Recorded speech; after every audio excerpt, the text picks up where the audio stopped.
Hello দর্শকবৃন্দ, এই গল্পটি সম্পূর্ণ A to Z একসাথে রয়েছে, তাই পুরো গল্পটা শুনতে কেউ মিস করবেন না। আর হ্যাঁ, মনে করে আমাদের চ্যানেলটি সাবস্ক্রাইব করবেন, সাথে লাইক, শেয়ার আর একটা কমেন্ট করেও যাবেন। ধন্যবাদ সবাইকে। স্থান ঢাকার অভিজাত এলাকায় বনানীর একটি প্রসাদ সম বাংলোর সামনে। সময় দুপুর 1টা। রোদের উত্তাপে চারপাশ যেন জ্বলছে। রাজ একজন গরিব কিন্তু আত্মমর্যাদাবান তরুণ। বাবার পথ অনুসরণ করে ছোট্ট একটি দোকানে জুতো বানান, খাঁটি চামড়ার, নিজের হাতে গড়া। তার চোখে স্বপ্ন, তার কাজ একদিন বড়লোকদের পা পর্যন্ত পৌঁছবে। আজ তিনি সেই স্বপ্ন নিয়েই এসেছেন মধুসূদন সাহার বাড়িতে, তার মেয়ের জন্য তৈরি একজোড়া স্যান্ডেল নিয়ে। নীলা মধুসূদন সাহার একমাত্র মেয়ে, ধনী, অভিজাত, দামি ব্র্যান্ড ছাড়া কিছু পড়েন না। কথাবার্তায় ঘৃণা মিশে থাকে নিম্নবিত্তদের প্রতি। সাহা ভিলার সামনে রাজ দাঁড়িয়ে, হাতে রাখা কাপড়ে মোড়ানো একজোড়া স্যান্ডেল। নীলার গাড়ি এসে থামে। সে গেট দিয়ে ভেতরে ঢোকার সময় রাজ এগিয়ে আসে। দিদি, একটু সময় দেবেন? আপনাদের জন্য একটা উপহার এনেছি, নিজের হাতে বানানো। উপহার? তুমি কে? এখানে দাঁড়িয়ে করছোটা কি? কোথাকার কে তুমি? আমি রাজ, ওদিকে মিরপুরে ছোট্ট একটা দোকানে কাজ করি, চামড়ার জুতো বানাই। এই স্যান্ডেল জোড়া আপনাদের মেয়ের জন্য বানিয়েছি, খুব যত্ন করে। থামো থামো, একদম। তোমার সাহস তো কম না। তুমি মুচি, তাই না? তোমার মতো লোক এসে সাহা পরিবারের মেয়েকে জুতো দিতে এসেছে? জি হ্যাঁ, আমি মুচি, কিন্তু আমার কাজ, আমার অহংকার। ভাবলাম আপনারা হয়তো পছন্দ করবেন।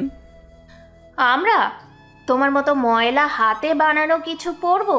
তুমি কি জানো আমি শুধু গুচি, লুই ভিটন আর জিম্মি চু পরি? তোমার ওই গরিব স্যান্ডেল আমার কুকুরের পায়েও যায় না। আমি ব্র্যান্ড বুঝি না দিদি, আমি কেবল পরিশ্রম বুঝি। আমি চাই আমার কাজ আপনাদের কাছে পৌঁছাক। যদি একবার দেখতেন। শোনো, মুচি হয়ে তুমি যা বোঝো না সেটা বোঝার চেষ্টা করো না। এই এলাকায় তোমার মতো লোকেদের জন্য না। গেটটা পার করো। আবার যদি তোমাকে দেখি, সরাসরি পুলিশে দিব। দিদি, আপনার অপমান আমাকে কষ্ট দেয় না, কারণ আপনি দেখেন পেশা, মানুষ নয়। আমি মানুষের সম্মান করি, তাই আপনার পায়ের নিচে কিছু দেওয়ার সাহস করেছি। তোমার মতো মুচিদের সাহস আজকাল বেড়ে গেছে। দেখো গার্ড, একে এখান থেকে বের করো। এই মুচির সাহস হয়েছে আমাদের গেট পর্যন্ত আসার। গার্ড এগিয়ে আসে, রাজকে হাত ধরে টানতে যায়। রাজ দাঁড়িয়ে পড়ে, পিছিয়ে যায় না। আমি গরিব হতে পারি, কিন্তু আমার সম্মান বিক্রি করিনি। আপনার এই ব্র্যান্ডের দম্ভ আর গৌরব হয়তো কিছুকাল থাকে, কিন্তু আমি আমার পরিশ্রম দিয়ে মানুষের পা বাঁচাই, সেটাও এক ধরনের সেবা। ভালো কথা বলো তুমি। মুচি হয়েও যেন দার্শনিক। কিন্তু তুমি বোঝো না, আমার কোটিপতি বাবার দরজায় দাঁড়িয়ে তুমি কেবল এক পাপ। দয়া করে গরিবি না ছড়াও এখানে। তোমার চামড়ার গন্ধ আমার পারফিউমে নষ্ট করে দিচ্ছে। রাজ স্তব্ধ হয়ে যায়। এক মুহূর্ত চুপচাপ দাঁড়িয়ে থেকে ধীরে ধীরে পেছনে ফিরে হাঁটা শুরু করে, কিন্তু হঠাৎ থেমে পড়ে। আপনি হয়তো আজ আমাকে তুচ্ছ করে তাড়ালেন দিদি, কিন্তু দিন ঘুরে যায়। হয়তো একদিন আপনি বুঝবেন যে মানুষকে আপনি মুচি বলে তাড়ালেন, সেই একদিন আপনার পথের ছায়া হয়ে দাঁড়াবে। রাজ চলে যায়। পেছনে দাঁড়িয়ে থাকে নীলা, নাক উঁচু করে, তাচ্ছিলের হাসি ঠোঁটে, কিন্তু চোখে এক অদ্ভুত আলোড়ন। সে বুঝেও বুঝতে চায় না, এই ছেলেটা অন্যরকম। রাজ সেখান থেকে চলে যায়। 2 বছর ধরে রাজ নীলাদের বাড়ির সামনের গলিতেই মুচির দোকান করে। 2 বছর ধরেই সে নীলাকে পছন্দ করে, কিন্তু সে মুচির কাজ করে বলে সে কখনো নীলাকে প্রপোজ করেনি। আর প্রপোজই বা করবে কোন মুখে? সে একজন গরিব মুচি, আর নীলা বড় লোকের মেয়ে। তবে রাজ নীলাকে নানানভাবে ইমপ্রেস করার চেষ্টা করে। এর আগে রাজ 2-1বার নীলার জুতা পালিশ ও সেলাই করে দিয়েছিল। মাঝে মাঝে যখন নীল আকাশ নিয়ে তার দোকানের সামনে গিয়ে কোথাও যায়, তখন কাজ বাদ দিয়ে রাজ এক ধ্যানে নীলার দিকে তাকিয়ে থাকে। অবশ্যই নীলা এসব বিষয় কখনো খেয়াল করেনি। আজ রাজ মনে অনেকটা সাহস নিয়ে নীলার জন্য নিজের হাতে তৈরি করা একজোড়া জুতো নিয়ে এসেছিল তাকে দেবে বলে, কিন্তু রাজ ভাবতেও পারেনি নীলা তাকে এতটা অপমান করে তাড়িয়ে দেবে। রাজ আর কিছু না ভেবেই চলে যায় তার কাজে। অনেকদিন হয়ে গেল রাজ নীলাকে দেখে না। প্রায় 1 সপ্তাহ পর দুপুর 2টা রাজ মাথায় ঘাম ছড়িয়ে নিজের মুচির ছোট দোকানে বসে। সে একজোড়া ছেঁড়া গেটস ঠিক করছিল। দোকানটা রাস্তার ধারে, পাশে সারি সারি মানুষ চলাফেরা করছে, রিক্সা, বাস, প্রাইভেট কার, কোলাহল ভরা শহর। মানুষ ভাবে আমি শুধু একটা মুচি, কিন্তু আমার হাতের কাজেও সম্মান আছে। হঠাৎ একটি সাদা রঙের প্রাইভেট কার আচমকা ব্রেক কষে দাঁড়ায় ঠিক তার দোকানের সামনে। তিনজন কালো পাঞ্জাবি পরা লোক দরজা খুলেই ছুটে যায় গাড়ির পেছনের দরজার দিকে। গাড়ির ভিতর একজন মাঝবয়সী মানুষ চিৎকার করছেন, আমায় ছাড়ো, কি করছো তোমরা?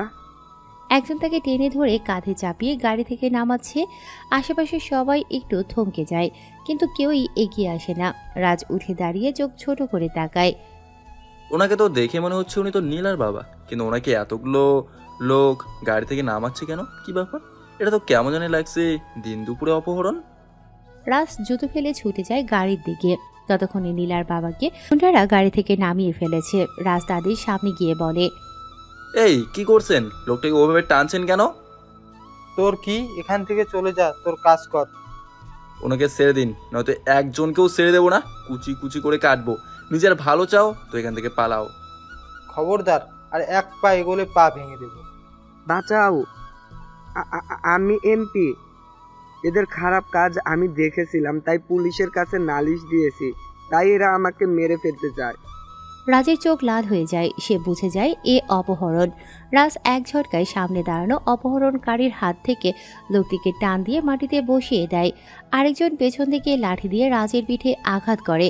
ধপ, রাজ হোঁচট খেয়ে পড়ে যায়, কিন্তু উঠে পড়ে সাথে সাথেই। তোমাদের ছেড়ে দিলে দেশের আর কেউ সাহস করবে না অন্যায়ের বিরুদ্ধে দাঁড়াতে। সে নিজের এক পাশ থেকে জুতোর পাতলা লোহার কাঠি বের করে ফেলে, চোখে আগুন। এই ছেলে তো উম্মাদ, মেরে ফেলে দেবো এখনই। প্রথম অপহরণকারী লাঠি নিয়ে এগোলে রাজ পাশ কাটিয়ে তাকে পেটের নিচে এক লাথি মারে। লোকটি কুঁকড়িয়ে পড়ে। অপরজন এলে রাস্তার পায়ে লাথি মারে। সে ওখানে ধরাশায়ী হয়ে পড়ে যায়। দুজনকেই রাজ একাই পিটিয়ে আধমরা করে ফেলেছে। রাজ জোরে চিৎকার দিয়ে বলতেছে, লোকজন, কেউ একজন পুলিশে ফোন দিন, অপহরণ হচ্ছে। কিছু পথচারী ভিডিও করতে শুরু করে। আমাদের সমাজের এই একটাই দোষ, কোনো কিছু হলে তো ভিডিও চালু করে, কেউ আর এগিয়ে আসার চেষ্টাও করে না। সবাই শুধু ভিডিও করে, এভাবে তারা ভাইরাল হয়ে যাবে। কিন্তু অন্যদিকে যে একজনের ক্ষতি হবে সেটা তারা বুঝতে পারে না। তোমাদেরকে মনুষ্যত্ব বলতে কিছু নেই? একজন মানুষকে দিন দুপুরে অপহরণ করা হচ্ছে আর তোমরা তার ভিডিও করতেছো? তোমরা কি আদৌ মানুষ? রাজের কথা শুনে কিছুজন সাহস করে এগিয়ে আসে। দ্বিতীয় অপহরণকারী এবার পকেট থেকে ছুরি বের করে। তুই মরবি আজ মুচি। রাজ হঠাৎ রাস্তার পাশ থেকে একটি ভাঙা ব্যাস বল্টু তুলে নিয়ে ছুরিওয়ালার হাতে ছুঁড়ে মারে।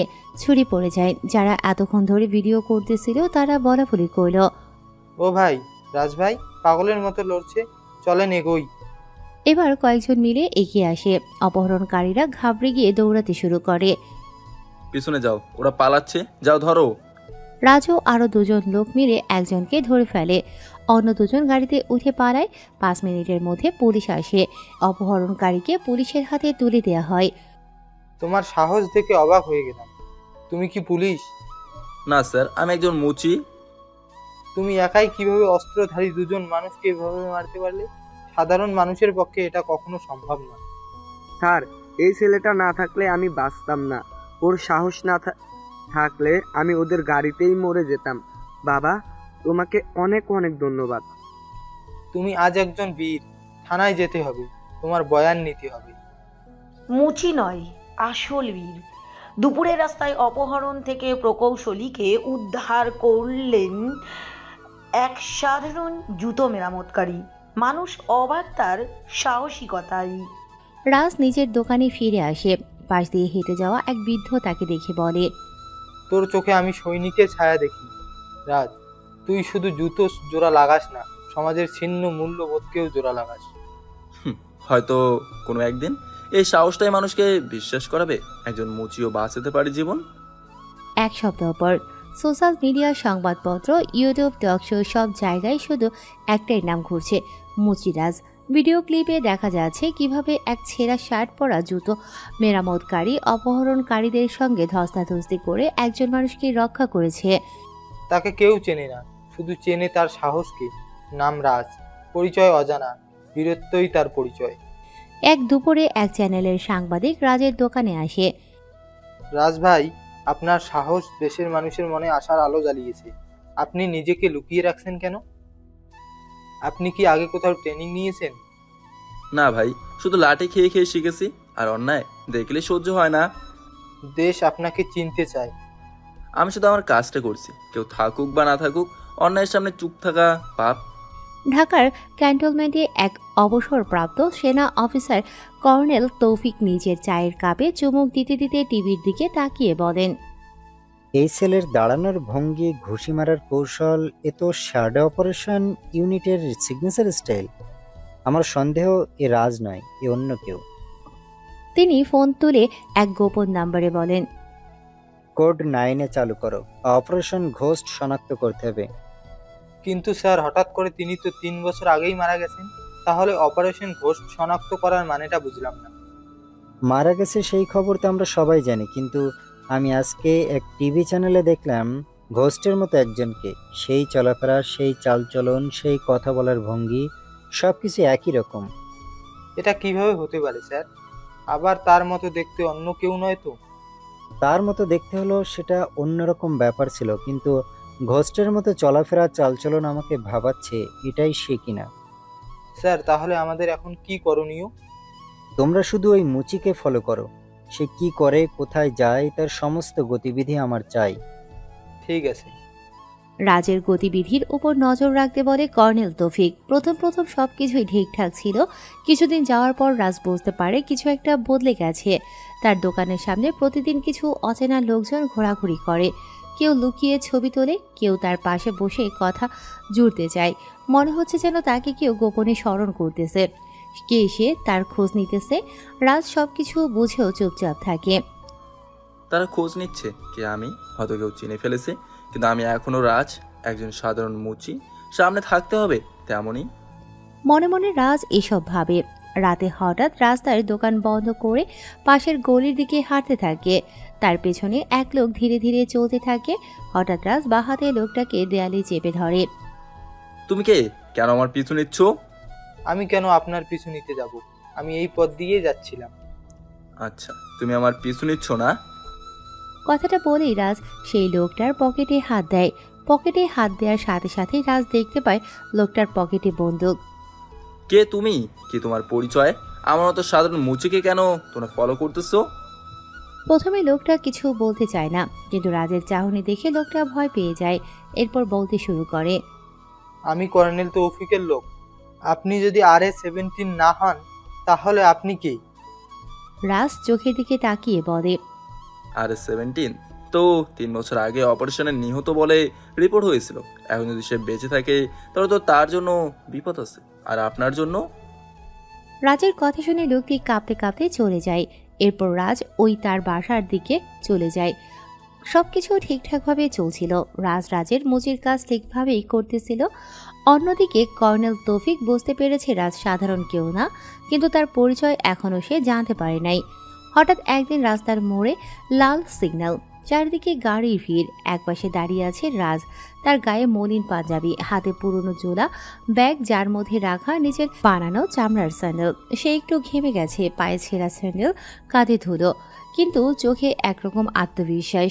সে দাঁড়িয়ে আছে একটাই কারণে, অহংকারী কোটিপতি কন্যা নীলা আজ এই রাস্তা দিয়ে যাবে। এই খবর পেয়েছে রাজ। নিজের হাতে বানানো স্যান্ডেল জোড়া তার হাতে তুলে দিতে চায়। হঠাৎ একটা চকচকে কালো BMW এসে দাঁড়ায় সিগন্যালের ঠিক সামনে। রাজ এগিয়ে যায়, জানালা খোলার সাথে সাথেই মাথা নিচু করে বলে, দিদি, একটা অনুরোধ, দয়া করে কিছু মনে করবেন না। আপনার জন্য নিজের হাতে বানানো জুতো এনেছি, যদি দয়া করে একবার দেখতেন। আবার তুমি সেই মুচি না যে সেই দিন আমাদের গেটে এসেছিলে? সেই দিন এত অপমান করলাম, তারপরে তুমি কোন মুখে আমার সামনে আসছো? তোমার কি মান সম্মান বোধ বলতে কিচ্ছু নেই? জি, আমি আবার এসেছি, কারণ আমি হাল ছাড়ি না। আপনি যদি একবার পায়ে পড়ে দেখতেন দিদি, আমি সারা জীবন। সে নিচু হয়ে তার স্যান্ডেল খুলে নীলার পায়ে পরানোর চেষ্টা করে, যাতে সে বুঝতে পারে জুতার আরাম কতটা। রাজের ব্যবহার দেখে নীলা অনেকটাই ক্ষিপ্ত হয়। হাত সরাও! কে বলেছে তোমার মতো মুচি আমার পায়ে হাত দিবে? ছুবে না, ছুবে না বলছি। চোখের সামনে ভিড় জমে যায়। রাস্তায় দাঁড়িয়ে থাকা মানুষেরা হঠাৎ থমকে দাঁড়ায়, কেউ কেউ মোবাইলে ভিডিও করা শুরু করে। নীলা রাজকে পা দিয়ে লাথি মেরে ফেলে দেয়। রাজ দূরে গিয়ে ছিটকে পড়ে। কি হলো ভাই? মুসি ভাই কি করলো? এই ছিচকে মুচি বলছে আমার পায়ে স্যান্ডেল পরাবে, আমার গায়ে হাত দিয়েছে, আমার পায়ে স্পর্শ করেছে। ছোট লোক কিনা আমাকে স্পর্শ করে, তোদের মতো ছোট লোক আমার পায়ে জুতার যোগ্য না। আমি তো শুধু আপনার পায়ের মাপ নিতে চেয়েছিলাম দিদি, আমি পা ধরিনি, আমি শুধু সেবা দিতে চেয়েছিলাম। বিশ্বাস করুন, কোনো খারাপ উদ্দেশ্য ছিল না। তুমি জানো না আমার পায়ে হাত দেওয়ার যোগ্যতা তোমার নেই? কোটিপতি মেয়ের পায়ে হাত দেওয়ার আগে আয়নার সামনে নিজের চেহারাটা দেখো, নিজের ঘর্মাক্ত শরীরটা দেখো। তুমি আসলে কে? তুমি সাধারণ একজন মুচি, আর আমি বড় লোকের মেয়ে। ভিড়ের মধ্যে কেউ কেউ হাসে, কেউ কেউ বলাবলি করতে থাকে। মেয়েটার অহংকার দেখো, বেচারা মুচি ভাই তো ভালো উদ্দেশ্যে এসেছিল। এইসব গরিব লোকদের এখন সাহস বেড়ে গেছে। আমার পায়ে হাত লাগানোর চেষ্টা করেছো, রাস্তার মাঝে একদম থাপ্পড় খাবা এখন। আপনি ভুল বুঝছেন দিদি, আমি আপনাকে সম্মান করি, তাই আপনার পায়ে পড়তে চেয়েছিলাম। আপনার অনুমতি নিয়েই। আমি জানি আমি গরিব, কিন্তু আমি অপমানের যোগ্য নই। সম্মান সম্মান দিয়ে কেউ গুচ্ছি পড়ে না। তোমার মতো এই ঘর্মাক্ত হাত দিয়ে আমি আমার দামি পায়ের হাতে লাগাবো? তুমি জানো এই পা প্রতিদিন 20,000 টাকার পেডিকিওর পায়, আর তুমি তোমার ওই ময়লা চামড়ার গন্ধওয়ালা হাত দিয়ে, উফ, বিরক্তিকর। ভিড় বাড়ে, কিছু মানুষ অসন্তুষ্ট হয়ে নীলার দিকে তাকায়। মেয়ে পায়ের নিচে মানুষকে এত তুচ্ছ করে দেখিও না। ওই ছেলেটি তোমার পা ছুঁতে চায়নি, তার কাজকে সম্মানিত করতে চেয়েছে। তোমরাও চুপ করো। গরিবদের এই নাটক আমি বুঝি। এখন মোবাইল বের করে ভিডিও করছো, তারপরে আমাকে খারাপ বানাবে। এই মুচি ছেলেটাকে এক্ষুনি সরাও এখান থেকে, না হলে আমি পুলিশ ডাকবো।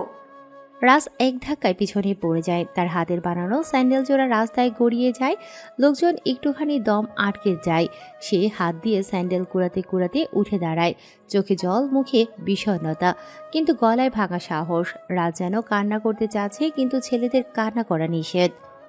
আপনি পায়ে মারিয়ে গেলেন দিদি, কিন্তু জানেন আমি ওই পায়ের স্যান্ডেল বানিয়েছি যার নিচে আপনার অহংকার চাপা পড়ে আছে। আমি আপনার গায়ে হাত দিইনি, আমি চেয়েছিলাম আপনি বুঝুন একজন মুচিও তার কাজের মাধ্যমে শ্রদ্ধা চায়। নীলা মুখ ফিরিয়ে গাড়িতে উঠতে যায়, তখনই রাস্তার পাশের এক সাংবাদিক এগিয়ে আসে।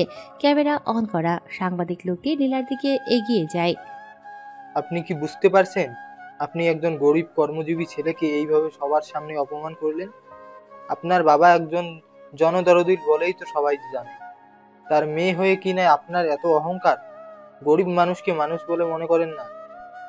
এই নাটক না করলেও চলতো। সে আমার গায়ে হাত দিয়েছে, আর আপনি এসেছেন তার হয়ে ওকালতি করতে। আমি ওকালতি করতে আসিনি, আমি একজন সাংবাদিক। আমার কাজ সত্যকে তুলে ধরা আর গরিব মানুষের পাশে দাঁড়ানো। সত্যকে তুলে ধরা, গরিব মানুষের পাশে দাঁড়ানো। আপনাদের মতো সাংবাদিকরা খবর পেলে সেখানেই ঝাঁপিয়ে পড়ে। সেটা হোক সত্য মিথ্যা যাচাই না করেই আপনারা খবর তৈরি করেন। ম্যাডাম, মুখ সামলে কথা বলুন। আপনি হতে পারেন বড় লোকের মেয়ে, কিন্তু গরিবরাও মানুষ, তাদেরও সম্মান আছে। আচ্ছা তাই? এই ছোট লোক যে আমার গায়ে হাত দিয়েছিল, আমাকে বাজেভাবে স্পর্শ করেছে, তার বেলায় কি হলো? আমি আপনার পায়ে স্যান্ডেল পরাতে চেয়েছিলাম, কারণ আমি ভাবতাম আপনি শিক্ষিত, আপনি শ্রেণী নয় শিল্প দেখবেন। কিন্তু আজ আমি শিখে গেলাম সম্মান বিক্রি হয় না, উপহাস হয়। ধন্যবাদ দিদি, আপনি আমাকে আরেকটা জুতো বানানোর অনুপ্রেরণা দিলেন নিজের আত্মমর্যাদার জন্য। রাজ মাথা উঁচু করে চলে যায়। লোকজন তার দিকে তাকিয়ে থাকে সম্মান ও সহানুভূতির চোখে।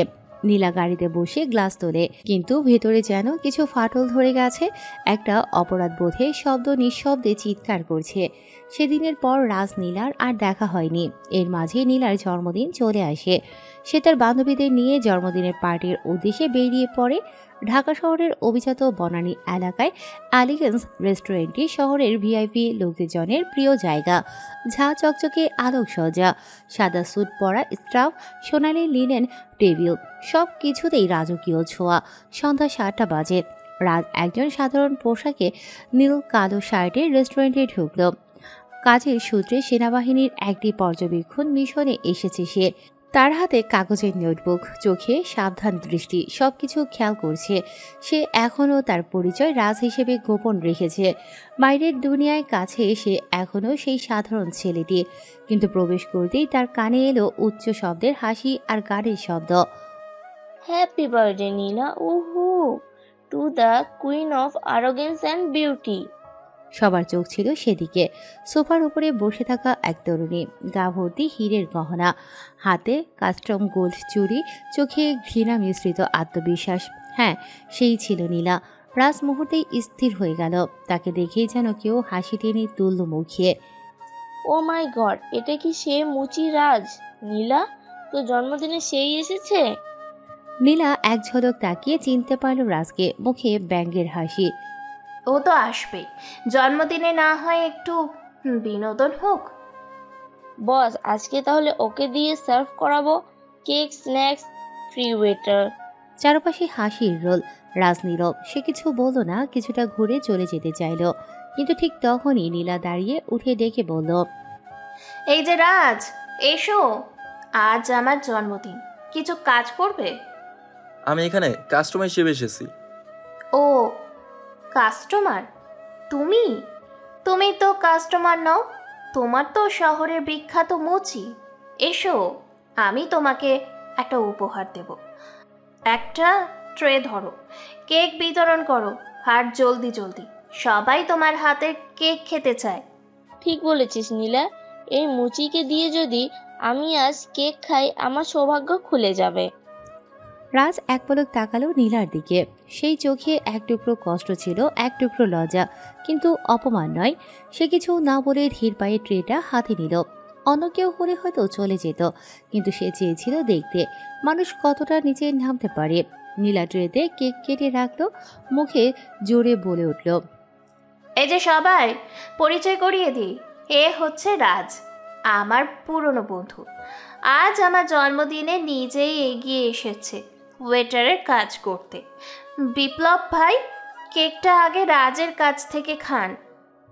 বিপ্লব নীলার প্রাক্তন প্রেমিক। কেক তুলে মুখে দেয়, তারপর ব্যঙ্গ করে রাজের দিকে তাকিয়ে বলে, তুই যদি আমার রেস্টুরেন্টে কাজ করতি, তোকে বকশিস দিতাম 3 টাকা। সবাই হেসে উঠল। রাষ্ট্রে ধরে দাঁড়িয়েছিল নীরব, মাথা নিচু, কিন্তু তার মন নয়। তার হৃদয় জ্বলছিল, পুড়ছিল, অথচ চোখ ছিল বরফের মতো শান্ত। হঠাৎই এক মেয়ে মুখে কেক মাখিয়ে দিয়ে বলল, আরে রাজ, হ্যাপি বার্থডে তোকেও, নে মুখটা মিষ্টি করে দে। সবাই হাসিতে ফেটে পড়ল। এই জন্যই বলি, এই ধরনের লোকদের কাছে ভালোবাসা খুঁজে সময় নষ্ট করো না, এদের শুধু চামড়া মোছার কাপড়েই মানায়। রাজ মুখ তুলে চাইল নীলার চোখে। এক মুহূর্তের জন্য চারপাশ নিস্তব্ধ হয়ে গেল। তুমি ঠিক বলেছো নীলা, আমি একটা মুচি, কিন্তু একটা কথা মনে রেখো, মুচির কাজ হলো মানুষের পায়ের নিচে পড়া জুতো ঠিক করা। তোমরা যেভাবে মানুষকে পায়ের নিচে ফেলো, কোনোদিন কোনো মুচি এসে তোমাদের হৃদয় ঠিক করতে পারবে না। শব্দগুলো যেন ছুরি হয়ে বিঁধে গেল চারপাশে। আজ যে অপমান করলে, কাল যদি সময় ঘুরে আসে, তখন এই কথাগুলো তোমাদের কানে বাজবে। তখন আমি হয়তো থাকবো না, কিন্তু আমার চোখের নীরবতাটা তোমাদের মনে থাকবে। রাজ ধীরে ধীরে বেরিয়ে গেল। পেছনে কেউ হাসছিল না আর। নীলা এক পলক তাকিয়ে দেখল রাজ সোজা হয়ে হাঁটছে, না কাঁপছে না লজ্জা পাচ্ছে, বরং তার পদক্ষেপ যেন আরো দৃঢ়। সেদিন নীলা জিতেছিল কৌতুকে, কিন্তু হেরে গিয়েছিল মানবতায়। এর কিছুদিন পর রাজের মিশন কমপ্লিট হয়ে সে এখন সম্পূর্ণ মুক্ত। সে চাইলেই তার পরিচয় সবাইকে দিতে পারে। তাকে আর্মি হেড একটি অনুষ্ঠানে ডাক দেয়। ঢাকার গুলশানের এক বিলাসবহুল কনভেনশন হলে অনুষ্ঠিত হয়েছে একটি বিশেষ রাষ্ট্রীয় সেমিনারে। গোপন অভিযান, ছদ্মবেশে যারা দেশকে রক্ষা করে। বাংলাদেশ সেনাবাহিনীর গোপন ইউনিটের কয়েকজন অফিসার প্রথমবারের মতো আজ পরিচয় দিচ্ছেন নিজেদের। নিরাপত্তা ব্যবস্থা এতটাই কড়া যেন রাষ্ট্রপতিও উপস্থিত আছেন। দর্শকের সারিতে বসে আছে সুশীল সমাজ, মিডিয়া, সামরিক, বেসামরিক মিলিয়ে শখানেক মানুষ। নীলা এসেছে তার এক বন্ধুর সঙ্গে। অবহেলা ভরে চেয়ারে বসে মনে মনে বিরক্ত হচ্ছিল। এত লোকজন কেন আসছে বলো তো? গোপন অফিসার বলে কি হিরো হয়ে যায়? তাই তো, তবে শোনা যাচ্ছে আজ এক বিশেষ অপারেটিভ নিজের পরিচয় প্রকাশ করবেন। কেউ বলেছে তিনি ছদ্মবেশে এতদিন ঢাকার রাস্তায় থেকেছেন। হাস্যকর এইসব নাটক। নীলা হেসে উঠল। ঠিক তখনই মঞ্চের আলো নিভে গেল। গা ছমছমে এক নীরবতা। বিশাল স্ক্রিনে ভেসে উঠল কিছু ভিডিও ফুটেজ। ভিডিওতে দেখা যাচ্ছে ঢাকার রাস্তার এক কোণে ছেঁড়া লুঙ্গি আর পুরনো গেঞ্জি পরে বসে আছে একজন যুবক। সামনের টুলে জুতো রাখছে এক মহিলা। সে মাথা নিচু করে জুতো পালিশ করছে। তার চেহারাটা পরিচিত। নীলার বুক ধক করে উঠল। এটা এটা তো রাজ। ভিডিওতে আরও ফুটেজ। সেই যুবক রাতের অন্ধকারে কিছু মানুষের পিছু নিচ্ছে, গোপনে ছবি তুলছে, কখনো জুতো পালিশ করার ছলে গোপনে মোবাইলে তথ্য সংগ্রহ করছে, কখনো শুয়ে থাকা অবস্থায় কানে ওয়্যারলেস ইয়ারপিস। এরপর স্ক্রিনে ভেসে উঠল বড় কক্ষের ক্যাপ্টেন রাজীব রহমান, গোপন ইউনিট, বাংলাদেশ সেনাবাহিনী, অপারেশন কোড, মুচির ছদ্মবেশ। ভিডিও থামতেই জাতীয় সঙ্গীত বেজে উঠল। তারপর অন্ধকার ভেদ করে মঞ্চে এলেন একজন পুরুষ, সেনাবাহিনীর পোশাক পরা, বুকে একাধিক পদক, উচ্চতা 6 ফুটের কাছাকাছি গাঢ় চেহারা, মঞ্চ জুড়ে করতালির ঝড়। আপনারা যাকে এতদিন একজন মুসি ভাবতেন, তিনি আজ আমাদের সামনে একজন গর্বিত সৈনিক হিসেবে উপস্থিত। স্বাগত জানাই ক্যাপ্টেন রাজীব রহমানকে। নীলা থতমত খেয়ে গেছে। তার গলা শুকিয়ে এসেছে। সে মনে মনে ফিরে যাচ্ছিল সেই মুহূর্তগুলোতে যখন সে রাজকে নিজ শ্রেণীর মানুষ, গায়ের মুচি, নোংরা গন্ধওয়ালা বলে অপমান করেছিল। মঞ্চে উঠে রাজ মাইক্রোফোনে বলল, আমার নাম রাজীব রহমান। আমি বাংলাদেশ সেনাবাহিনীর গোপন ইউনিটের একজন সদস্য। গত 1 বছর আমি ঢাকার রাস্তায় মুচির ছদ্মবেশে ছিলাম। কাজ ছিল একটা সন্ত্রাসী নেটওয়ার্ক উন্মোচন করা। অপারেশন সফল হয়েছে, তবে এই সময় আমি মানুষের মুখোশ, অবহেলার শ্রেণীভেদ সবকিছুর ভেতর দিয়ে গিয়েছি। তার চোখ স্থির হয়ে গেল দর্শকদের দিকে। হঠাৎই সে চোখ সরিয়ে নীলার দিকে তাকালো। এই অপারেশনের সময় আমি একজন মানুষকে ভালোবেসেছিলাম, কিন্তু সেই মানুষটা আমাকে দেখে হাসতো, ঘৃণা করতো, আমার জামার গন্ধে নাক ছিটকাতো, কারণ আমি ছিলাম মুচি। কিন্তু আমার পরিচয়, আমার হৃদয়, সেটা সে কখনো দেখেনি। নীলার চোখ ছলছল করছে। তার বুকটা ভার হয়ে উঠেছে। সে দাঁড়িয়ে উঠল। রাজ, আমি আমি জানতাম না তুমি। রাস্তাকে থামিয়ে বলল, তুমি জানার প্রয়োজন বোধ করনি নীলা, কারণ সমাজ আমাদের শিখিয়েছে কাপড় দিয়ে মানুষ চেনো, পেশা দিয়ে বিচার করো। তুমি বিচার করেছিলে আমার ছেঁড়া লুঙ্গি দিয়ে, জুতো পালিশ করা হাত দিয়ে, কখনো হৃদয়ের দিকে তাকাওনি। নীলার চোখ বেয়ে অশ্রু ঝরছে। আমি ভুল করেছি রাজ, আমি তোমাকে অপমান করেছি। এখন বুঝতে পারছি তুমি শুধু একজন সেনা না, তুমি একজন মানুষ, একজন বীর। রাজ মুচকি হাসল। তার চোখে এখন আর কোনো অভিযোগ নেই, শুধু একটা তৃপ্তি। আমি কাউকে শাস্তি দিতে আসিনি। আমি শুধু চাই সমাজ একদিন শিখবে সম্মান পেশা দেখে হয় না, মন দেখে হয়। উপস্থিত সবাই উঠে দাঁড়িয়ে করতালি দিতে লাগলো। সেনা কর্মকর্তারা এগিয়ে এসে তাকে স্যালুট জানালেন। নীলা দাঁড়িয়ে মাথা নিচু করে বলল, রাজ, যদি পারো একদিন আমাকে ক্ষমা করে দিও। রাজ কিছু না বলেই সেখান থেকে চলে যায়। নীলা যেন হতবাক হয়ে গেছে। সামান্য একজন মুচিকিনা ছদ্মবেশে আর্মি অফিসার ছিল, যে ছেলেটিকে নীলা কতই অবহেলা, অত্যাচার করেছে, সবার সামনে অপমান করেছে। সকাল 10টা, ঢাকার গুলশানের প্রভাবশালী মন্ত্রী জনাব মাহফুজ আহমেদের ব্যক্তিগত বাসভবন। বাড়ির পরিবেশ আজ অস্বাভাবিক শান্ত। নীলা সেমিনারে রাজের পরিচয় জানার পর ঘুমোতে পারেনি সারা রাত। মনে মনে দ্বিধা, লজ্জা, আত্মগ্লানি সব মিলিয়ে একটা অদ্ভুত ভার। সেই সময় বাবার বার্তা আসে। নীলা, বাবার সঙ্গে একটু দেখা করো স্টাডি রুমে। নীলা চমকে ওঠে। বাবা মানে স্বয়ং দেশের স্বরাষ্ট্রমন্ত্রী। তিনি প্রতিনিয়ত ব্যস্ত থাকেন ফাইল, মিটিং, প্রোটোকল নিয়ে। তিনি হঠাৎ সকালে সময় চাইলেন। নীলা নিচে নামলো। ভারী দরজার ওপাশে তার বাবা বসে আছেন চেয়ার ঘোরানো ডেস্কে। পরনে অফ হোয়াইট পাঞ্জাবি, চোখে চশমা, টেবিলে নথিপত্র, পাশেই রাখা চায়ের কাপ। কিন্তু তার চোখে আজ এক অন্য আলো। এসো নীলা, বসো, তোমার সঙ্গে কিছু দরকারি কথা আছে। নীলা আস্তে পা টেনে সামনে বসলো। জি বাবা। গতকাল তুমি সেমিনারে ছিলে, আমি জানি। আমি নিজেও সামনে বসেছিলাম, তুমি হয়তো খেয়াল করনি। জি, আমি আমি ভাবতেও পারিনি রাজ। তার নাম রাজ নয় নীলা, তার নাম ক্যাপ্টেন রাজীব হাসান, বাংলাদেশ আর্মির স্পেশাল ফোর্স ইউনিটের একজন সাহসী অফিসার, এবং সবচেয়ে বড় কথা, এই ছেলেটি 1 বছর আগে আমার প্রাণ বাঁচিয়েছিল। নীলা রীতিমতো চমকে উঠল। কি বলছেন বাবা? আপনি আপনি বলছেন রাজ, মানে ক্যাপ্টেন রাজীব আপনাকে? মন্ত্রী ঘাড় নেড়ে চেয়ারে হালান দিলেন। মনে হলো কিছু স্মৃতির ভার যেন তার চেহারায় ভর করেছে। গত বছর ডিসেম্বরে রাত 10টা আমি একটি ক্লোড মিটিং সেরে ফিরছিলাম ধানমন্ত্রী থেকে। আমার এসকর্ট গাড়িটা সেদিন অন্য পথে চলে গিয়েছিল জরুরি এক কাজে। আমি একাই গাড়িতে বসে ফিরছিলাম। বেইলি রোডের কাছে হঠাৎ 4 জন সন্ত্রাস ছেলে আমার গাড়ি ঘিরে ফেলে। একজন দরজা খুলে টান দেয়, অন্যজন পিস্তল দেখায়, ড্রাইভারকে বের করে ফেলে, আমাকে টেনে নামাতে চায়। আমি সিট বেল্ট আটকেছিলাম। এক মুহূর্তে ভেবেছিলাম সব শেষ। ঠিক সেই সময় একটা ছায়ামূর্তি ছাপিয়ে পড়ে 1 ঘন্টার পর। আমি ভাবলাম পাগল নাকি, কিন্তু সে এমন দক্ষতায় ওদের হাত থেকে আমার পিস্তল কেড়ে নেয়, একজনকে ঘুষি মেরে মাটিতে ফেলে দেয়, আরেকজনের পা মুচকিয়ে ফেলে। মাত্র 1 মিনিটের মধ্যে ওদের ছত্রভঙ্গ করে দেয় ছেলেটা। পরে জানলাম সে ছিল একজন আর্মি অফিসার, ছদ্মবেশে অপারেশনে ছিল, কোডনেম ছিল মুচি। নীলার গলায় শুকিয়ে আসে। তার মনে পড়ছে সে কিভাবে এই ছেলেটাকে অপমান করছিল।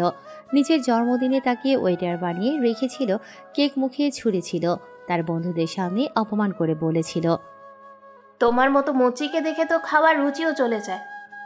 এখন সেই মানুষটাই তার বাবার জীবন বাঁচিয়েছে। আপনি কি নিশ্চিত বাবা সেই ছিল রাজ? মন্ত্রী এবার ড্রয়ার খুলে একটি মোবাইল ফোন বের করলেন। এই ভিডিওটা আমাকে সেনাবাহিনী দিয়েছে, সেদিনকার গোপন ফুটেজে, তুমি নিজেই দেখো। তিনি প্লে চাপেন। ভিডিওতে দেখা যায় 4 জন দুর্বৃত্ত একজন মানুষকে গাড়ি থেকে টেনে বের করতে চাইছে। এক মুহূর্তে ছেঁড়া পাঞ্জাবি পরা, পায়ের জুতোহীন একজন লোক আড়াল থেকে ঝাঁপিয়ে পড়ে। মুখটা ঝাপসা, কিন্তু চোখ, সেই চোখটাই তো রাজের চোখ। সেই ছাপ ফেলার দৃষ্টি নীলা আর সহ্য করতে পারছিল না। এটা রাজ বাবা, এটা তো সেই ছেলেটা যাকে আমি তো। তুমি হয়তো জানো না, এরপর সে চলে গিয়েছিল বস্তির দিকে, কারণ তার মিশন তখনও শেষ হয়নি। আমি তাকে খুঁজে পেয়ে বলেছিলাম, কিন্তু আমি জানাল সে স্পেশাল অপারেশনে নিযুক্ত, পরিচয় গোপন রাখতে হবে। আমি চুপ করে গেছি। আজ সেই ছেলেটিকে সবাই চিনেছে ক্যাপ্টেন রাজীব হাসান নামে। নীলার চোখ দিয়ে অশ্রু গড়িয়ে পড়ে। আমি তার ভালোবাসাকে পদদলিত করেছিলাম বাবা। আমি তাকে বলেছিলাম সে কোনো দিন একজন ভদ্রলোকের পাশে দাঁড়ানোর যোগ্য না, কিন্তু সেই অযোগ্য লোকই আপনাকে মৃত্যুর মুখ থেকে ফিরিয়ে আনলো। ভুল সবাই করে মা, কিন্তু যারা উপলব্ধি করে, গুটিয়ে নিতে চায়, তারাই সত্যিকারের মানুষ। আমি শুধু বলবো, তুমি চাইলে এখনো সময় আছে, তার সামনে গিয়ে সত্যটা বলো। নীলা মাথা নিচু করে বসে থাকে, তার চোখ অশ্রুপূর্ণ। বুকের ভেতরে রাজের সেই নীরব মুখটা আবার ভেসে ওঠে। বাবা, আপনি যদি অনুমতি দেন, আমি তার সামনে দাঁড়িয়ে বলতে চাই আমি ভুল করেছি, আর এই ভুল শুধরে না নিলে আমি নিজেকে কোনো দিন ক্ষমা করতে পারবো না। মন্ত্রী মুস্কি হাসেন। তোমার সামনে আজ একজন বীর দাঁড়িয়ে আছে, পেছনে নয়, সামনে তাকাও মা। সময় রাজের পরিচয় ফাঁস হওয়ার 1 মাস পর। স্থান রাজধানীর একটা ক্যাফে। নীলা আজ অনেকটা পাল্টে গেছে। আগের সেই দাম্ভিকতা চোখে নেই। জনের চোখে এখন সে ভুল বোঝা এক অহংকারী কন্যা। রাজের জীবনে সত্য প্রকাশ পাওয়ার পর সে যেন আয়নায় নিজের মুখ দেখেছে। আজ সে রাজকে দেখা করতে বলেছে বহুদিন পর, একান্তে। ক্যাফেতে ঢুকে দেখে রাজ ইতিমধ্যে টেবিলে বসে আছেন। পরনে সাদামাটা শার্ট, চুল একটু গোফে ছাটা, চোখে সেই আগের পরিচিত আত্মবিশ্বাস। নীলা ধীরে ধীরে গিয়ে সামনে বসে। তুমি ঠিক সময়ে এসেছো। আমি তো আর্মি অফিসার, দেরি করাটা অপমান। দুজনই হালকা হাসে। মুহূর্তের জন্য টেনশন ভাঙে। আমি অনেক ভেবেছি সেই ঘটনার পর, কেন আমি এতটা তুচ্ছভাবে তোমাকে দেখেছিলাম। কেমন করে পারলাম একজন মানুষকে তার পোশাক ভিত্তিতে বিচার করতে? আমি এখনো বিশ্বাস করতে পারি না বিশ্বাস করো আমি পারি, কারণ তুমি একা না, আমাদের সমাজে এই চোখ দিয়ে মানুষ পরিমাপ হয়। কিন্তু তুমি তো সেই সমাজে থেকেও আলাদা ছিলে। আমি তো জানতাম না একজন মুচিও একজন যোদ্ধা হতে পারে, আর একজন যোদ্ধা এতটা নরম হৃদয়েরও হতে পারে। যুদ্ধ শুধু বন্দুক দিয়ে হয় না নীলা, কেউ কেউ হৃদয়ের অহংকার ভেঙে দেওয়া কেউ যুদ্ধ বলে।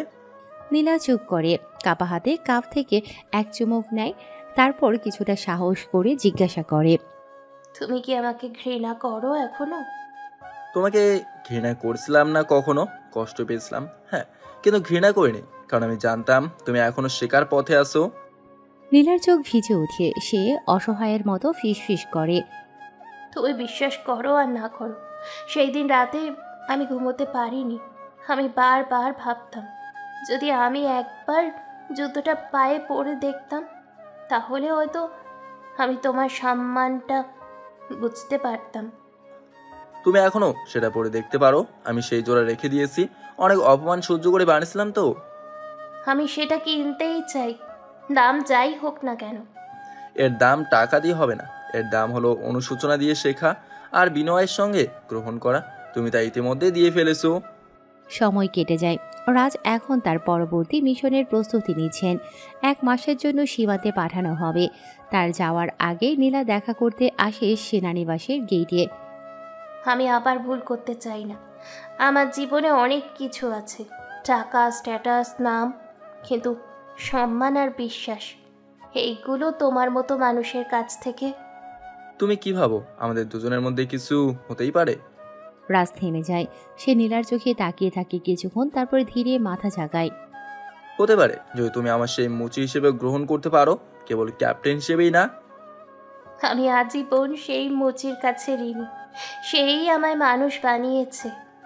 তাহলে শুরু হোক আবার নতুনভাবে মুচি আর ম্যাডাম না, রাজ আর নীলা হয়ে। 3 মাস পর রাজ ফিরে আসে মিশন শেষ করে। বিমানবন্দর থেকে বের হতেই দেখে নীলা দাঁড়িয়ে আছে, হাতে সেই পুরনো কাপড় মোড়ানো স্যান্ডেল জোড়া। নীলা বলে, এইবার আমি নিজের পায়ে পড়ব এবং গর্ব করে পড়ব, এটা একজন মুচি বানিয়েছে, যিনি আমার হৃদয় জয় করেছেন। রাজ হাসে। নীলা হাঁটু গেড়ে বসে জুতো পরেন, ক্যামেরা ক্লিক করে, চারপাশে জনতা হাততালি দেয়। অপমানের অতীত চাপা পড়ে যায় সম্মানের ছায়ায়। সময় 6 মাস পর। স্থান ঢাকা সেনানিবাসের সামরিক আদালত কক্ষ। সকাল 8টা। সেনানিবাসের আদালত কক্ষে প্রবল উত্তেজনা। দরজার বাইরে মিডিয়ার ভিড়। ক্যামেরা ক্লিক ক্লিক করে চলেছে। কোর্ট রুমে বসে আছেন উচ্চপদস্থ জেনারেল প্রতিরক্ষা মন্ত্রকের এক প্রতিনিধি, সামরিক গোয়েন্দা বিভাগের কয়েকজন সদস্য। ক্যাপ্টেন রাজিবউদ্দিন আল মামুন, ছদ্মবেশী সেনা কমান্ডার, যিনি একাধিক গোপন মিশন সফল করেছেন দেশের জন্য, কিন্তু আজ তাকে ডাকা হয়েছে দেশদ্রোহের অভিযোগে, সাময়িক বরখাস্ত ও বিচারের জন্য। ঘটনার সূত্রপাত এক আন্তর্জাতিক অস্ত্র চোরাচালানের মামলার নথি থেকে। সেখানে রাজের নাম জড়িত বলা হয়েছে, যদিও কোনো নিশ্চিত প্রমাণ নেই, কিন্তু একটা ভিডিও ফুটেজ, কিছু ইমেল ট্রায়াল আর অজ্ঞাত হ্যাকারদের তথ্যেই হয়েছে ভিত্তি। সেনা কোর্টরুমের মধ্যেই। ক্যাপ্টেন রাজউদ্দিন, আপনার উপর অভিযোগ আপনি গোপন মিশনের সুযোগে সীমান্ত পার হয়ে বিদেশি চক্রের সঙ্গে সংযোগ রেখে অস্ত্র পাচারে জড়িত ছিলেন। আপনি কি অপরাধ স্বীকার করেন? না স্যার, আমি নির্দোষ। আমি দেশের জন্য মরে যেতে পারি, কিন্তু দেশের বিরুদ্ধে কাজ সামান্য চিন্তাও করতে পারে না। আপনার নামে পাওয়া গেছে সীমান্তের চৌকিতে একাধিকবার সন্দেহভাজনের প্রবেশের লিপিবদ্ধতা, সঙ্গে চোরাচালানের রাতে আপনার ইউনিটের নিখোঁজ থাকা। এসব কাকতালীয় নয় ক্যাপ্টেন। স্যার, আমি সেই রাতে অনুমোদিত ছদ্মবেশে মিশনেই ছিলাম, যার অনুমতি ছিল সরাসরি ISI মিলিটারি ইন্টেলিজেন্স থেকে। আমার রিপোর্ট জমা আছে, কিন্তু সেই ফাইলটা আজ কেন নেই? কিছু গোপন ফাইল আজ হারিয়ে গেছে বলে দাবি করা হয়। আমরা এই মুহূর্তে তদন্তের স্বার্থে আপনাকে সাময়িকভাবে বরখাস্ত করেছি। যদি পরবর্তীতে নির্দোষ প্রমাণিত হন, রিস্টেটমেন্ট হবে। তবে আপাতত আপনি আর একজন সেনা অফিসার নন। আপনার পরিচয় একজন রাষ্ট্রদ্রোহে অভিযুক্ত ব্যক্তি। ঘণ্টা বাজে। রায় ঘোষণা শেষ। রাজ দাঁড়িয়ে থাকে নিঃশব্দ, স্তব্ধ। বুক ভরা শ্বাস নেয়। মুখ শক্ত করে বেরিয়ে আসে কোর্টরুম থেকে। সেই মুহূর্তেই মিডিয়ার সামনে। আপনি কি স্বীকার করছেন আপনি আন্তর্জাতিক চক্রের সঙ্গে যুক্ত আছেন? দেশবাসীর বিশ্বাস ভঙ্গ করেছেন আপনি, ক্যাপ্টেন রাজ। আমি কখনোই দেশের বিরুদ্ধে কাজ করিনি। আমার নামে চালানো হচ্ছে ষড়যন্ত্র। আমি প্রমাণ করব দেশের প্রতি আমার প্রেম কোনোদিন নষ্ট হয়নি। সামনে দাঁড়িয়ে নীলা, চোখে জল, সে রাজের দিকে ছুটে যায়। তারা তোমাকে দোষী বানিয়ে দিল। তুমি চুপ করে থাকলে চলবে না রাজ, তুমি লড়াই করবে, প্লিজ।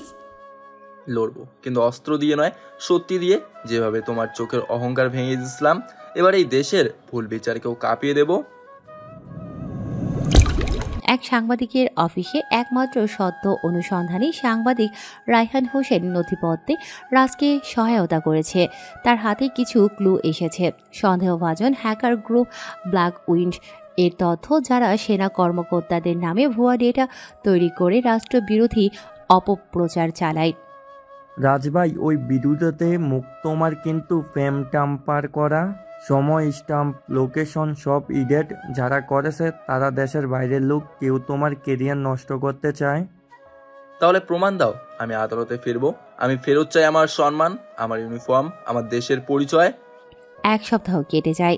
সেনানিবাসের বাইরে রাজ, গায়ে তখন সাধারণ শার্ট, পাশে দাঁড়িয়ে নীলা। সে হঠাৎ বলে, রাজ, আমি জানি তুমি নির্দোষ। তুমি শুধু ইউনিফর্ম হারাওনি, তুমি হারিয়েছ বিশ্বাস, যেটা তোমার প্রাপ্য ছিল। আমি চুপ থাকতে পারবো না। তুমি কি করবে? আমি বাবাকে বলেছি, তার রাজনৈতিক পরিচয় ব্যবহার করে সেনাবাহিনী ও মন্ত্রকের সাথে কথা বলবো। তুমি একা না, এইবার তোমার পাশে আমি আছি। যে তোমাকে অপমান করেছিল, আজ সেই তোমার সম্মানের জন্য দাঁড়াবে। সময় 1 মাস পর। স্থান ঢাকার গোপন হ্যাকিং ডিটেকশন ল্যাব, পরে সেনানিবাস আদালত।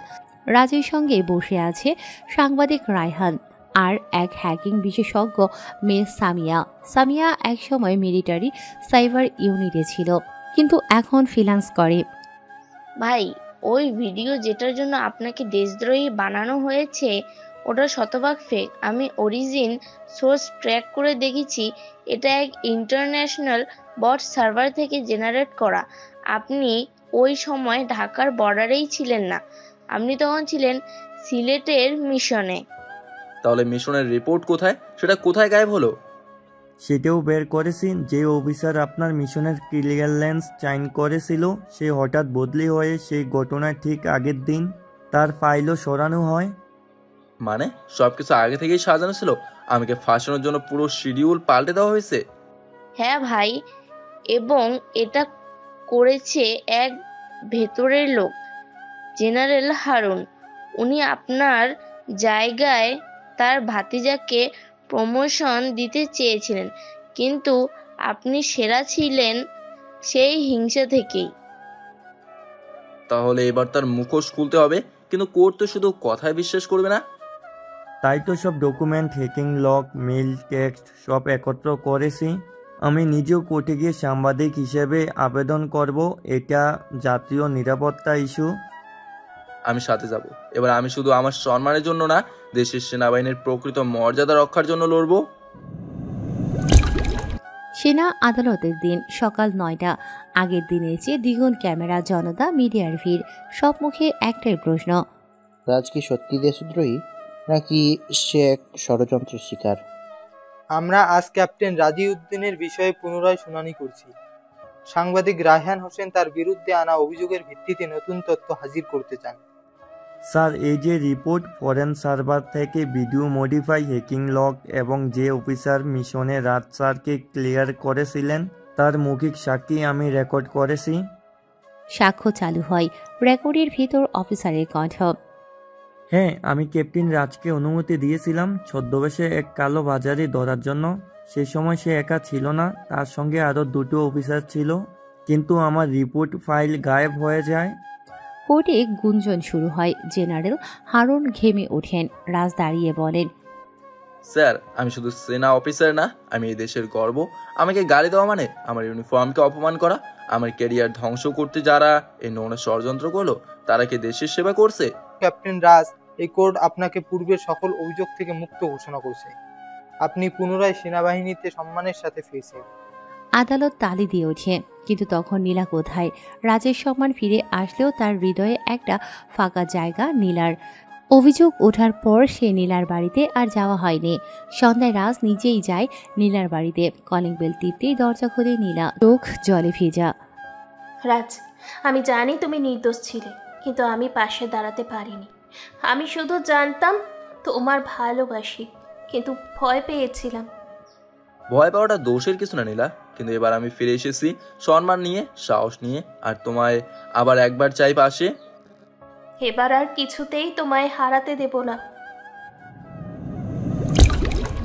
সময় রাজের সম্মান ফিরিয়ে আনার 3 সপ্তাহ পর।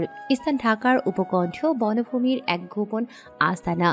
রাজ এখন আবার ইউনিফর্মে ফিরেছেন, কিন্তু মানসিক শান্তি আসেনি। কারণ জেনারেল হারুন যে রাজকে ষড়যন্ত্র করে দেশদ্রোহী বানিয়েছিল এখনও পালাতক। গুজব শোনা যাচ্ছে সে সীমান্ত পেরিয়ে পালাতে চায়, কিন্তু মেজর কামরুল ততটা পাকা তো? সে রূপগঞ্জের ছোপে পুরনো মিলিটারি অস্ত্রঘাটের কাছে লুকিয়ে আছে। হ্যাঁ স্যার, সাথে 5-6 জন বাড়াতে লোক, অত্যাধুনিক অস্ত্র আছে ওদের হাতে। সরাসরি যাওয়া ঠিক হবে না। ঝুঁকি নেব। সে শুধু একজন দুর্নীতিগ্রস্ত জেনারেল না, সে দেশের গোপন তত্ত্ব বিক্রি করছে। ওকে ধরতেই হবে। রাত 12টা। রাজ ও তার কমান্ডোর দল সাইলেন্ট মোড়ে গোপন আস্থানার চারপাশ ঘিরে ফেলে। গুন্ডারা পাহারায়। হঠাৎ রাজ নিজের ছায়ার মতো নিঃশব্দে এক পাহারাদারকে পেছন থেকে ঝাঁপিয়ে ধরে মুখে কাপড় বেঁধে ফেলে। একটা নিচে নামলো, বাকিদের নিঃশব্দে শেষ করো, বন্দুকের গুলি যেন না লাগে। জি স্যার। 2 মিনিটে 3 জন পাহারাদার অজ্ঞান। হঠাৎ একজন চিৎকার করে উঠলে ভেতর থেকে গুলি শুরু। ধু ধু ধু। নিচু হও, এদের কাছে সেমি অটোমেটিক আছে। রাজ এক মোক্ষম সময়ে পাল্টা গুলি ছুড়ে এক গুন্ডাকে গুলি করে ফেলে। বাকি 2 জন আত্মসমর্পণ করে। তদন্ত ও জবানবন্দি। রাজের লোকেরা গুন্ডাদের জেরা করে। হারুন কোথায়? এখনই বলো, না হয় আইনের বাইরে যা হবে তার জন্য আমরাই দায়ী হব না। স্যার, সে ভেতরের বাক্সে পালানোর প্ল্যান করতেছে। কাল রাতে হেলিকপ্টারে পালাতে চায়। তার কাছে দেশের ইন্টেলিজেন্স ফাইলের কপি আছে। চীনে বিক্রি করার প্ল্যান। এই লোক দেশকে বেচতে চায়। আরেক মিনিটও দেরি নয়, সবাই প্রস্তুত হও, আমরা ঢুকছি। রাজ ও তার দল ঢোকে বাংকারে। ভেতরে অন্ধকার ধোঁয়ায় ভরা। হঠাৎ সামনে আসে হারুন নিজেই। শরীরে বুলেট প্রুফ জ্যাকেট, হাতে AK-47। রাজ, তুই আবার ইউনিফর্ম পরছিস দেখি, কিন্তু তুই ভাবছিস আমি এত সহজে ধরা দেব? তোমার সময় শেষ জেনারেল। এবার আমি দেশের জন্য, ইউনিফর্মের জন্য এবং আমার সম্মানের জন্য এসেছি। আত্মসমর্পণ করুন। তোদের মতো আদর্শবাদী দেশপ্রেমিকদের জন্যই দেশ পিছিয়ে আছে। আমি দেশ চালাতে চেয়েছি, তুই বাধা দিয়েছিস। হারুন গুলি ছুড়ে। রাজ কভার নেয়।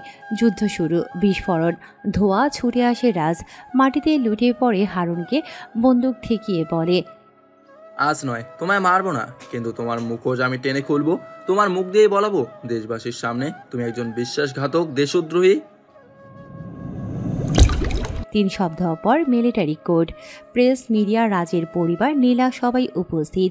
হারুন হুইলচেয়ারে বসা, মুখে পোড়া দাগ, চোখে অনুশোচনা।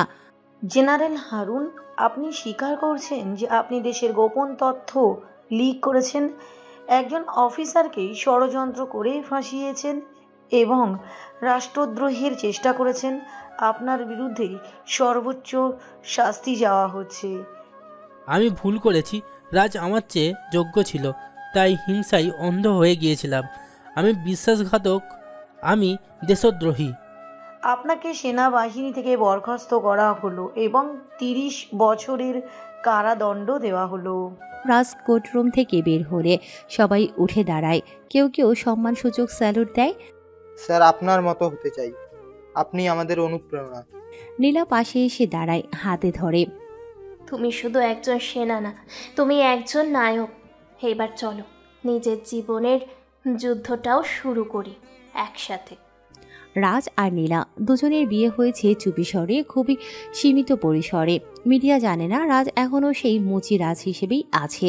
যদিও নীলা এখন জানে তার স্বামী একজন প্রাক্তন আর্মি কমান্ডার। নীলার পরিবার প্রথমে রাজকে গ্রহণ করেনি, কিন্তু রাজের সাহসিকতা ও পরিশীলিত আচরণ ধীরে ধীরে সকলকে নরম করে তোলে। সকালবেলার দৃশ্য। নীলার বাসা সকালের আলো জানালা ভেদ করে ঘরে ঢুকছে। নীলা ঘুম থেকে উঠে দেখতে পায় রাজ বারান্দায় দাঁড়িয়ে চা খাচ্ছে। আজও সেই পুরনো সাদা পাঞ্জাবি? তোমার তো এখন কিছুটা উঁচু ক্লাস ড্রেস পরা উচিত। পাঞ্জাবি পরলে নিজেকে চেনা যায়। ইউনিফর্মে ছিলাম, অনেক কিছু হারিয়ে ফেলেছিলাম, এখন অন্তত আমি আর্মি হতে পেরেছি। নীলা এসে রাজের কাঁধে মাথা রাখে। তুমি যখন প্রথম দিন আমার পায়ে হাত লাগিয়েছিলে, তখন যদি জানতাম এমন মানুষ আমার জীবনে আসবে। তোমার ওই অপমানে আমাকে মানুষ বানিয়েছে নীলা। আমি কাঁদিনি, আমি অপেক্ষা করেছিলাম নিজের সম্মান ফেরানোর। নীলা ধীরে ধীরে রান্না শিখছে। রাজ মাঝে মাঝে তার সঙ্গে রান্নাঘরে আসে, সাহায্য করে। একদিন ডালে বেশি লবণ হয়ে যায়। তুমি রেগে গেলে না? তোমার ভালোবাসা যদি লবণ হয়, আমি সারা জীবন নোনতা খেয়ে কাটাতে রাজি। নীলা হেসে পড়ে, রাজের বুকে মাথা রাখে। এক রাত রাজ যখন বারান্দায় বসে পুরনো কাগজপত্র গুছাচ্ছিল, তার ফোনে একটি অপরিচিত নম্বর থেকে কল আসে। আরে 17, দেশে আবার তোর দরকার। অপারেশন নিঃশব্দ শুরু হয়েছে। আমি এখন আরে 17 না, আমি শুধু নীলার রাজ। দেশ আগে, ভালোবাসা পরে। রাজ ফোন কেটে দেয়, কিন্তু তার মুখের রং বদলে যায়। নীলা পেছনে দাঁড়িয়েছিল সব শুনে। তোমার চোখ আবার আগের মতো তীব্র শীতল। কিছু লুকোচ্ছ? তুমি আমার বর্তমান, কিন্তু আমার অতীত এখনো মরেনি। আমি চাই না ওটা তোমার জীবনে আগুন ছড়াক। নীলা রাজের হাত ধরে।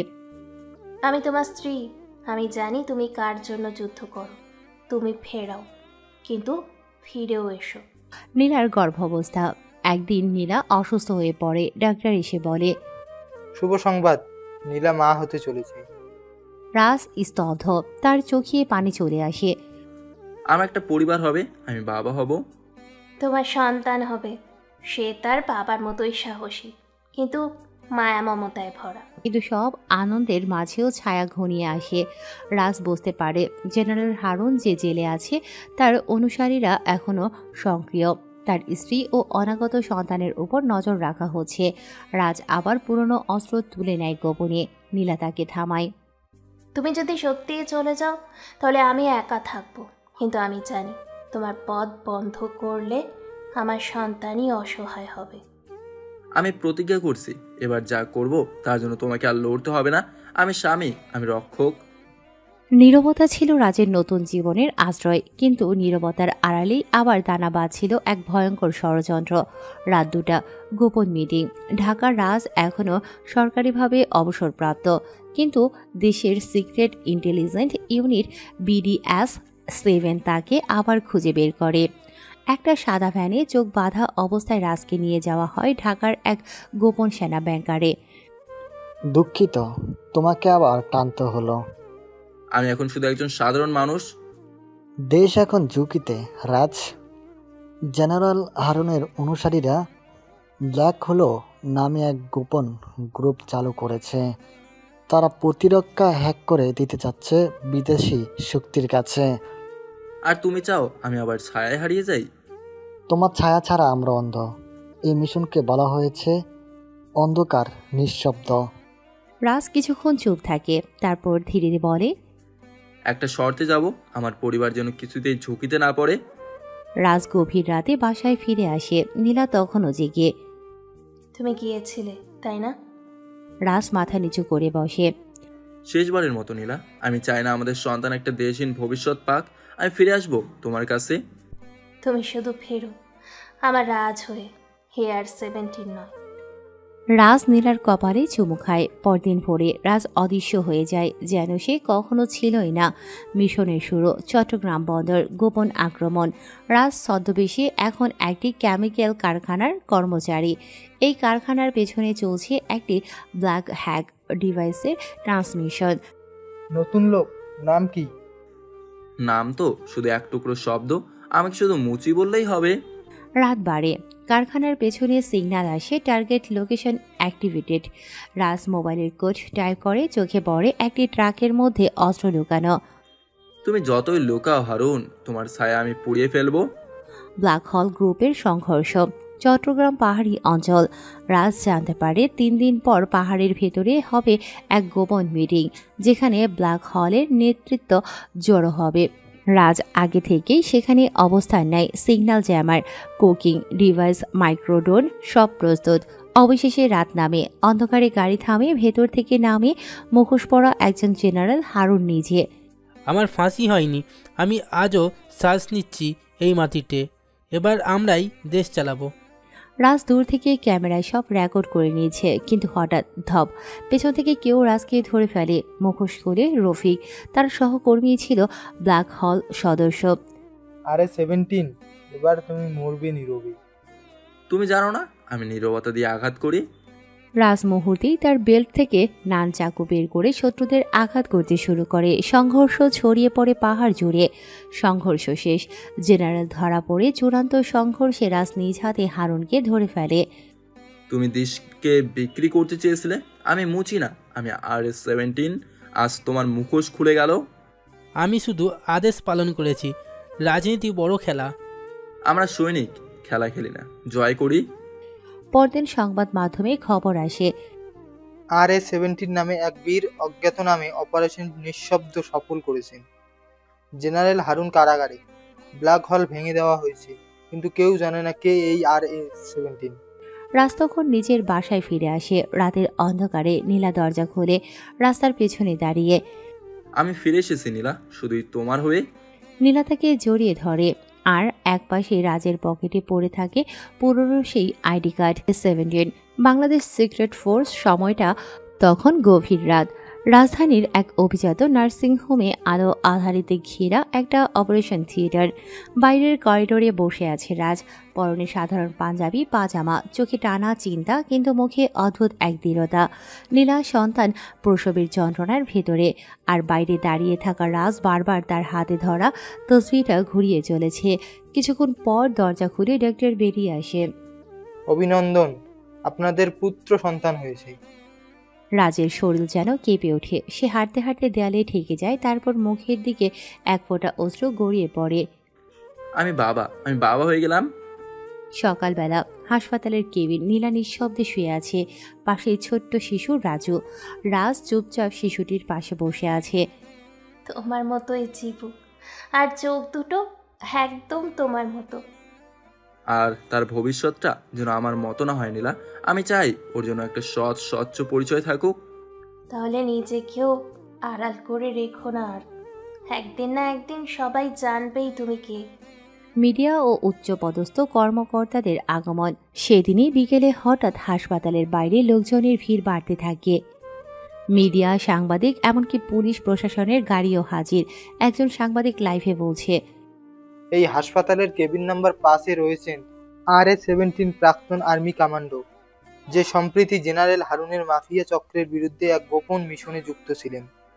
তার স্ত্রী সন্তান প্রসব করেছেন। আমরা অপেক্ষা করছি তার দেখা পাওয়ার জন্য। হাসপাতালের কেবিনে সেই মুহূর্তে প্রবেশ করেন মেজর জাহিদ, রাজের এক পুরনো সহকর্মী। তার সঙ্গে আরও 2 অফিসার। স্যার, আপনাকে আবার জনসমক্ষে স্বাগত। আমরা নির্দেশ পেয়েছি আপনাকে সম্মানজনকভাবে পুনর্বহাল করতে। আপনার পরিচয় গোপন রাখা আর সম্ভব নয়। তাহলে তুমি পুরো সময়টা তুমি আর্মি থেকে লুকিয়েছিলে শুধু আমার জন্য? তোমায় একটা নিরাপদ জীবন দিতে চেয়েছিলাম। আমি RS-17 স্পেশাল অপারেশন টিমের সাবেক ক্যাপ্টেন, কিন্তু আজ থেকে আমি শুধুই তোমার রাজ আর রাজুর বাবা।